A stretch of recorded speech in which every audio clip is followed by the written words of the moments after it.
Hello, my dear friends. Let's have a heart-to-heart today. Aging is a gift, a privilege denied to many.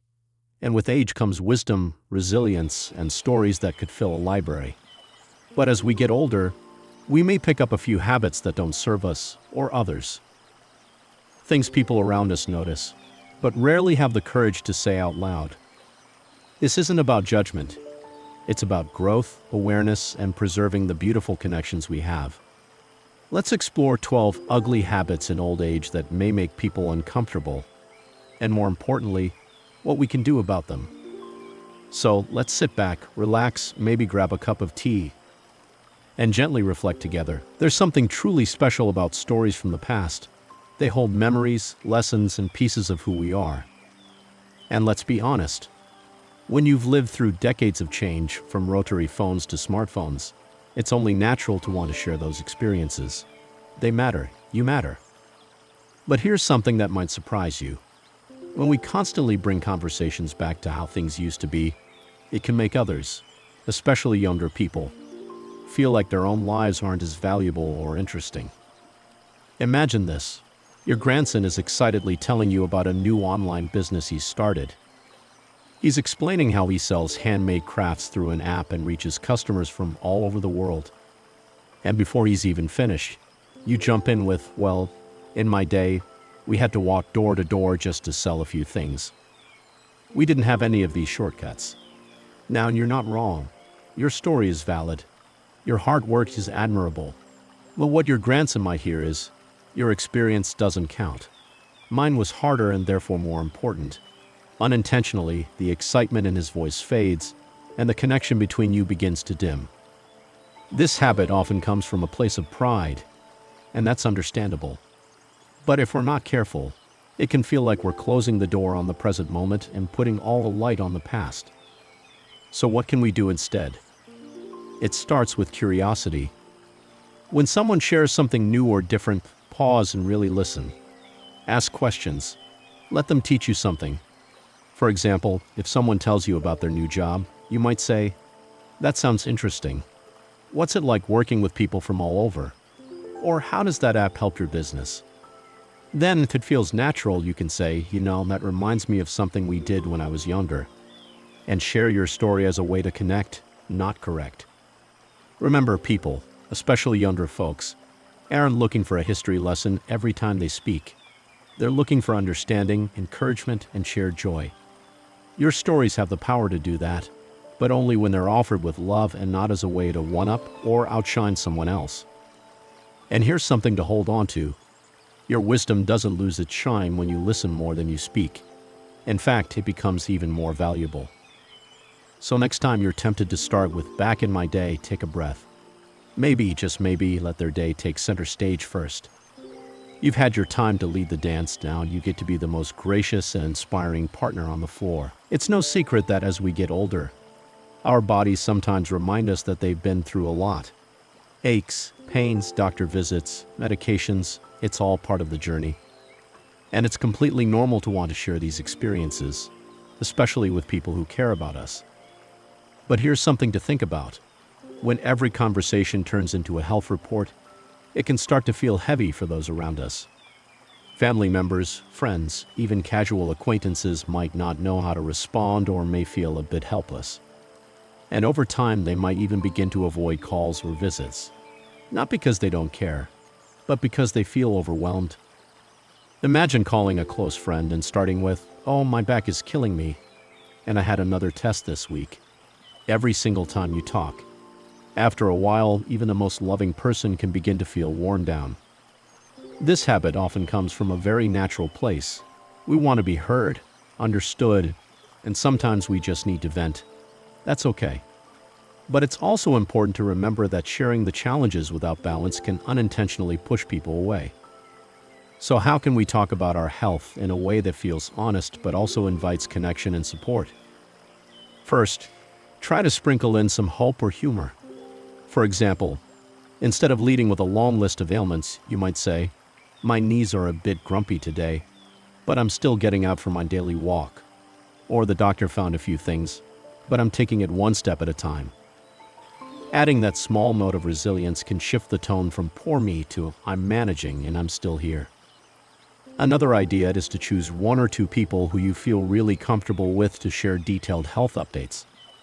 Sometimes sharing everything with everyone can be exhausting for both you and them. Close family or a trusted friend can be your go-to for those longer talks.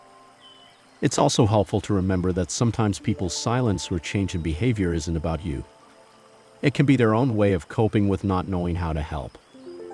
They may feel sad or helpless when they hear about pain or an illness, and that can make them pull back. If you notice that people seem distant, try gently asking, "Is this too much health talk? I don't want to overwhelm you." You might be surprised how much people appreciate that honesty. And finally, don't forget to talk about the good things too. Share stories about a favorite meal, a walk in the garden, a funny moment with a pet. When you mix the ups and downs of life, you give others a fuller picture of who you are, not just someone who is sick or struggling. Aging does come with its challenges, but it also brings moments of joy, laughter, and deep love. By balancing your stories, you invite others to stay close and be part of your journey.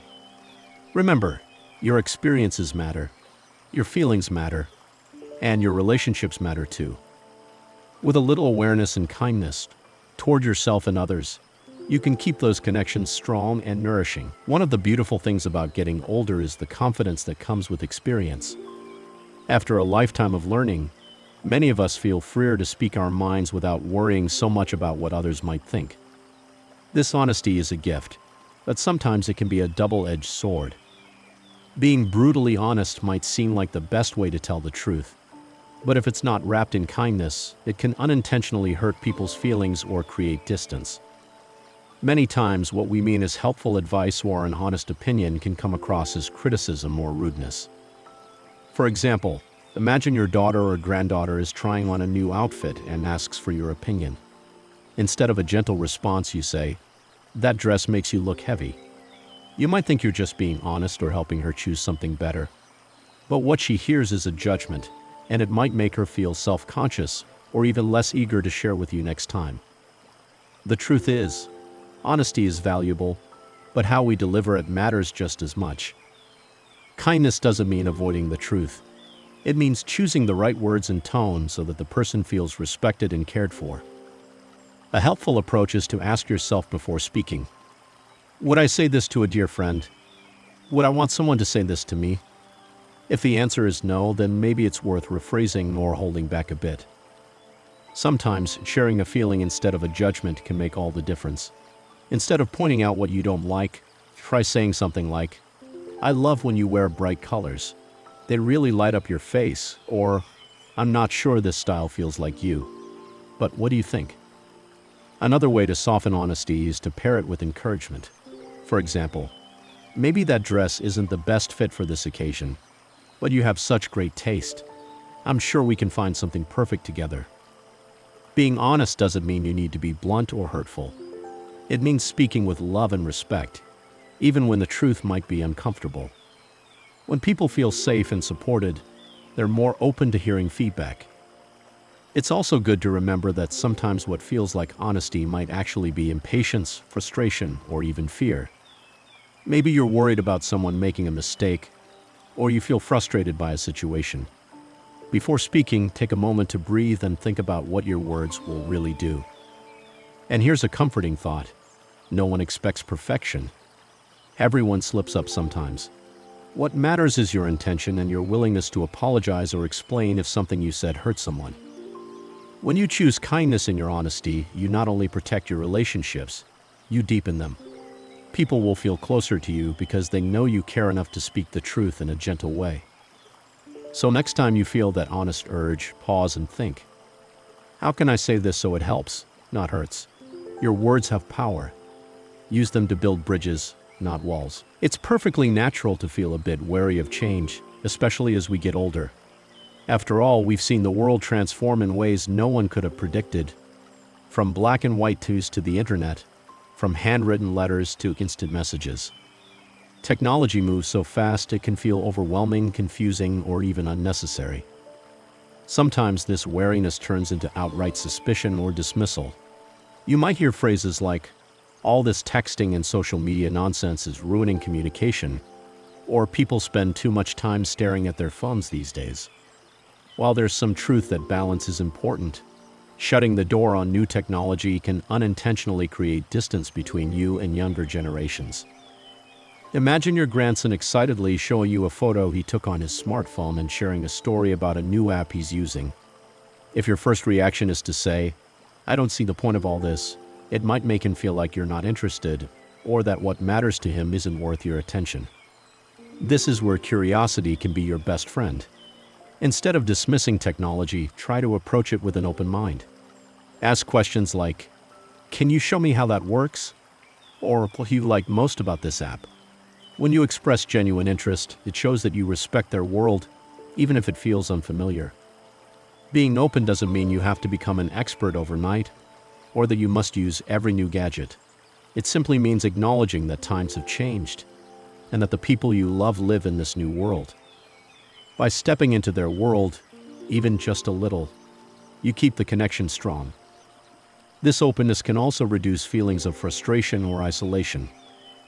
Learning a bit about technology can make everyday life easier, whether it's video calling a faraway relative, managing medical appointments online, or simply sending a message to a friend. Remember, it's okay to take your time. You don't have to master everything. Even small steps count, like learning to send a text or watching a video tutorial. And don't hesitate to ask for help. Younger family members often love to teach and feel valued when they do. Psychologically, resisting change can come from fear of the unknown, fear of losing control, or fear of being left behind. It's a natural feeling, but it doesn't have to keep you stuck. Embracing change, even in small ways, can boost your confidence and bring a sense of accomplishment. Most importantly, being open to technology shows the people around you that you care about sharing life with them on their terms. It builds bridges instead of walls. So next time you feel the urge to dismiss the latest gadget or complain about kids these days and their phones, try pausing and asking, "How can I learn more about this? How can I connect instead of disconnect?" The world may keep changing, but your heart and curiosity can keep you connected to those you love. And isn't that what matters most? It's easy to notice the differences between generations. Sometimes it even feels like the younger ones just don't get it, or don't live up to the values we grew up with. Maybe you've caught yourself thinking or even saying things like, "Kids these days have no respect," or "They don't work as hard as we did." These feelings are very common, and they come from a place of care and concern. After all, you've lived through decades of hard work, sacrifice, and big changes. It's natural to want younger people to do well and to hold on to the values that help you get through tough times. But when we constantly point out the faults or criticize the younger generation, it can create a wall between us and them.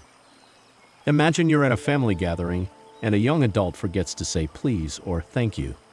You sigh and whisper to someone, "No manners anymore." Even if you don't say it directly to the young person, they might still sense the judgment, and it can make them feel misunderstood or less motivated to improve. This kind of criticism, even when well-meaning, can cause younger people to tune out or become defensive. They might think, "Why bother trying if all I hear is complaints?" It can also make you feel frustrated or isolated because your expectations aren't being met. Psychologically, this tendency to criticize can sometimes be a way of expressing fear of becoming irrelevant or losing connection with the world as it changes around us. It's hard to see the future when it looks so different from the past. So what can we do instead? One powerful shift is to look for the good in the younger generation, their strengths, talents, and the ways they're trying to make the world better. Maybe they're more open-minded, more creative, or more compassionate in ways you didn't expect. Pointing these out can open the door for positive conversations and deeper understanding. Another helpful approach is to ask questions instead of making judgments. Rather than thinking, "They don't work hard," ask, "What's their day like? What challenges do they face that I might not know about?" This curiosity helps you see the bigger picture and reminds you that every generation has its struggles. You can also share your own experiences without lecturing. Say something like, "When I was your age, Things were different in these ways, and here's what I learned. This invites dialogue and respect instead of criticism. And here's a gentle reminder. No one is perfect. The younger generation has its flaws, just as every generation does. But they also have potential, hopes, and the desire to be valued and understood. When you focus on their positive qualities and listen with an open heart, you build bridges instead of barriers. You create a space where wisdom can flow both ways, your stories and their fresh ideas. Aging with grace means embracing change and finding ways to connect, even when it feels challenging. By choosing to encourage rather than criticize, you can help shape a kinder, more respectful world for everyone. So next time you catch yourself thinking, kids these days, try flipping the script. Look for one thing you admire or appreciate, and let that be your starting point. It might just change the way you see the future and the people in it. As we grow older, we carry with us a lifetime of memories, some joyful, others painful. Sometimes those painful memories involve hurtful words or actions from people we care about. It's natural to feel wounded and to want to protect ourselves from being hurt again by holding on to those feelings. But holding grudges and not forgiving can weigh heavily on your heart and mind. When we hold on to resentment, it's like carrying around a heavy backpack full of stones. It tires us out emotionally and physically, and often the person we hurt the most is ourselves. Forgiveness doesn't mean forgetting what happened or pretending it was okay. It means choosing to let go of the anger and bitterness that keep us stuck. Imagine two sisters who had a fight decades ago over something small, but neither ever said sorry or tried to understand the other's side. Over the years, that silence grew into a wall, keeping them apart and making family gatherings awkward and painful. Meanwhile, their children and grandchildren feel the distance and wish they could bring back the closeness that once was. Psychologists tell us that forgiving is one of the healthiest things we can do for our well-being.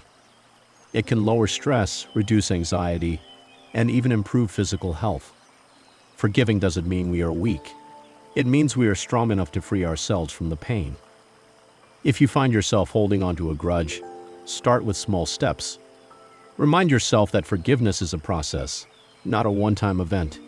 You might say quietly, "I choose to let go of this pain," or write a letter to the person, whether you send it or not, expressing your feelings honestly. Sometimes talking to a trusted friend, family member, or counselor can help you work through your feelings and find peace. Forgiveness often begins with understanding, trying to see the other person as a human who makes mistakes, just like we do. It's also important to forgive yourself. Maybe you have regrets or guilt about past actions. Self-forgiveness can be just as freeing and opens the door to healing and self-compassion. Remember, life is too short to carry heavy burdens that steal your joy. Letting go of grudges doesn't mean you have to forget or allow harmful behavior to continue. It means you're choosing peace for yourself. Think about how much lighter you might feel if you could release those old hurts. You might sleep better, smile more, and find yourself more open to new relationships and experiences. And here's the beautiful truth. Forgiving others can inspire them to forgive you too. It can mend broken bonds and create space for fresh beginnings. So if there's someone you're still holding on to pain with, consider taking a gentle step toward forgiveness today. It might be the greatest gift you give yourself and those around you. After all, wisdom isn't just about what we've learned. It's also about how gracefully we live with what we've been through. One thing many people experience as they get older is feeling misunderstood or unheard. Sometimes this happens because we expect others to know what we need or want without saying it out loud. Expecting others to read your mind might seem natural. You've shared so much history and love with family and friends that it feels like they should just know. But unfortunately, that's rarely how it works. Imagine this. You're feeling lonely or needing help around the house, but instead of saying anything, you assume your family will notice and step in. Days go by, and nothing changes. You feel frustrated and disappointed, and your loved ones feel confused because they didn't realize you needed anything. This kind of silent expectation can cause unnecessary misunderstandings and hurt feelings on both sides. It might even make you feel isolated or ignored, while your family feels they're doing their best but somehow missing the mark. Psychologically, expecting others to read your mind comes from a place of deep emotional connection and sometimes a fear of being a burden. You might hesitate to ask for help because you don't want to seem needy or annoying. But the truth is, everyone needs support sometimes, and clear communication is the bridge that makes that possible. So, what can we do instead? First, remember that no matter how close you are to someone, they can't know what you're thinking unless you tell them. It's not their fault if they miss the signs, especially when life is busy and complicated. Try practicing gentle, open communication. Instead of hoping someone will notice you need help, say something like, "I could really use some company this afternoon," or "Would you mind helping me with a few things around the house?" These simple requests can make a big difference. It might feel awkward or uncomfortable at first, especially if you're used to being independent or handling things on your own. But most people are happy to help. They just need to know what you need. Another helpful tip is to check in regularly with your loved ones and invite them to share what they need from you too. This creates a cycle of open communication that strengthens your relationships. Remember, expressing your needs is a sign of strength, not weakness.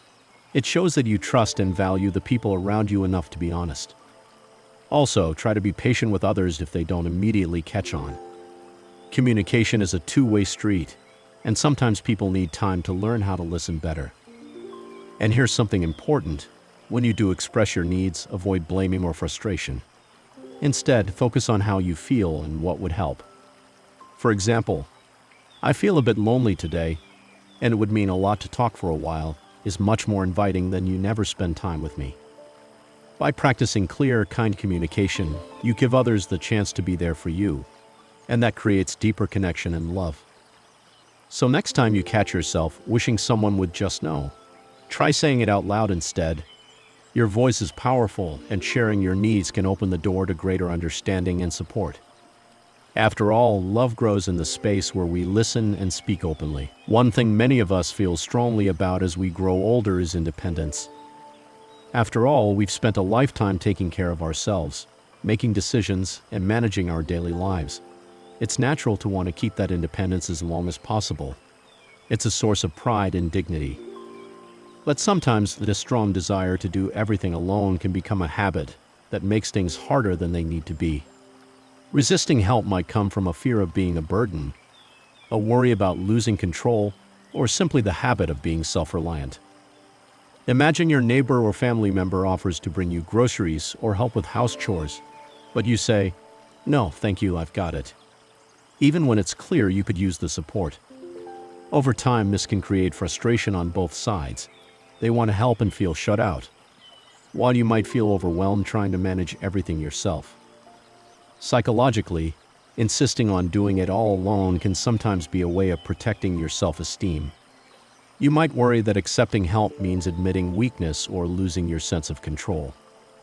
But the truth is, accepting help can actually be a sign of strength and wisdom. Let's remember, life is about connection and support. Just as we have helped others in their times of need, it's okay to let others support us when we need it. Doing so not only eases your burden, but also allows your loved ones to express their care and love through action.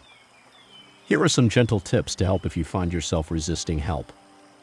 First, try to recognize when you're feeling overwhelmed or tired. Those are times when help can be most valuable, not just for practical reasons, but also to give you a break and a chance to recharge. Second, remind yourself that asking for or accepting help doesn't mean you're losing your independence. It's simply sharing the load so you can keep living fully and enjoying your activities. Third, be specific when people offer help. Instead of saying "no thanks," you might say, "I'd love some help with the garden next week," or "Could you pick up my prescription this time?" This makes it easier for others to know how to support you. Fourth, practice gratitude. When someone helps you, expressing thanks can encourage them and strengthen your bond. Finally, think about how you can reciprocate in ways that feel good to you. Maybe you can share a meal, tell stories, or offer your wisdom and time. Helping each other creates a beautiful balance in relationships. Sometimes letting go of the need to do everything alone is one of the kindest things you can do for yourself. It opens the door to deeper connections and reminds you that life's journey is richer when shared. So next time you feel the urge to say, "I've got this," pause and consider if accepting a little help might actually make your day better and your heart lighter. Remember, accepting help is not about losing strength. It's about embracing the support and love that surround you. After all, we all need a helping hand sometimes, no matter our age.